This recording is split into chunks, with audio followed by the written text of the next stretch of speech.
Hello viewers, good morning. இன்றைக்கி பாருங்கள், நான் இந்த சுண்டைக்காய் போட்டு வத்தக்குழம்பு பண்ணியிருக்கேன். இதை பாருங்கள், இது புளி ஒரு நெல்லிக்காய் சைஸோட கொஞ்சம் பெரிய லெமன் சைஸ் எடுத்துக்கோங்க. வெந்நீரில் ஊற வச்சிங்கன்னா நிறைய ஜூஸியாக கிடைக்கும் நமக்கு. இதை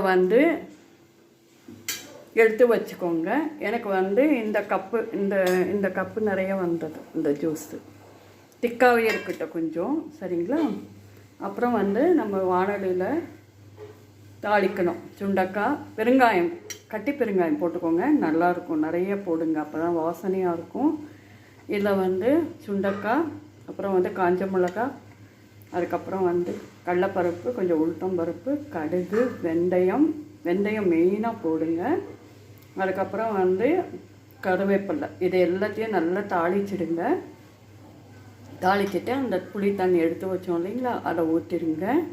அதுக்கப்புறம் கொஞ்சம் மஞ்சள் தூள் போட்டுக்கோங்க. அதுக்கப்புறம் காஷ்மீர் சில்லி போடுங்க. கண்டிப்பாக காஷ்மீர் சில்லி போட்டால் தான் இந்த மாதிரி ரெடிஷாக இருக்கும் பாருங்கள், பார்க்கறதுக்கே கலர்ஃபுல்லாக இருக்கும்.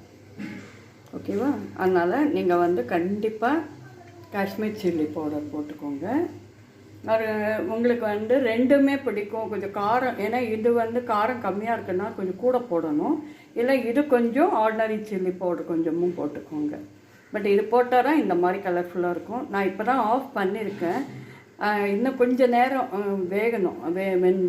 வெந்தாக்க இன்னும் கொஞ்சம் திக்கு கூட ஆகும். எனக்கு இந்த அளவு போதும் தான் நான் எடுத்துட்டேன். இங்கே பாருங்கள், இந்த ஓரம்லாம் லைட்டாக எண்ணெய் கசிஞ்சு வந்திருக்கா, ரொம்ப நல்லாயிருக்கும், டேஸ்டியாக இருக்கும். இது நம்ம 2-3 நாளுக்கு வச்சு சாப்பிட்டுக்கலாம். இது என்னென்ன, நம்ம ரொம்பலாம் போட்டு சாப்பிடக்கூடாது. ஒரு கரண்டி போதும், இதுவே எனஃப். நம்ம ஜென்ரலாக சாப்பிட்றோம் இல்லைங்களா, சாம்பார் சாதம் மாதிரி பிசைஞ்சு சாப்பிடும்போது அந்த ஒரு கரண்டியே போதுமானதாக இருக்கும். இது தயிர் சாதத்துக்கு ரொம்ப டாப்பாக இருக்கும், ரொம்ப நல்லாயிருக்கும். அதுக்கப்புறம் பருப்பு சாதம் அதெல்லாம் கூட பசைஞ்சால் இதெல்லாம் சைட் டிஷ்ஷாக யூஸ் பண்ணிக்கலாம். இதுவே டைரெக்டாக நம்ம பசைஞ்சு சாப்பிடும்போது சிப்ஸு நல்லாயிருக்கும் இதுக்கு. அப்புறம் பொட்டேட்டோ போட்டு பொரியல் பண்ணுறோம் இல்லைங்களா, அது நல்லாயிருக்கும். கேரட் பொரியல் ரொம்ப ரொம்ப நல்லாயிருக்கும், தேங்காய் போட்டு. அது பீன்ஸு, அவரைக்காய் பொரியல் இதுக்கு எல்லாமே இந்த வத்தக்குழம்பு ரொம்ப டேஸ்டியாக இருக்கும்.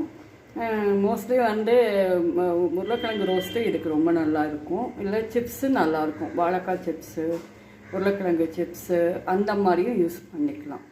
எது வேணாலும் போட்டு சாப்பிடலாம். வெறுமா சாப்பிட்டா கூட அவ்வளோ டேஸ்டியாக இருக்கும். இது இறக்கிறதுக்கு முன்னாடி ஒரு சின்ன கட்டி வெல்லம் போட்டு போடுங்க, நல்லாயிருக்கும். ஏன்னா இது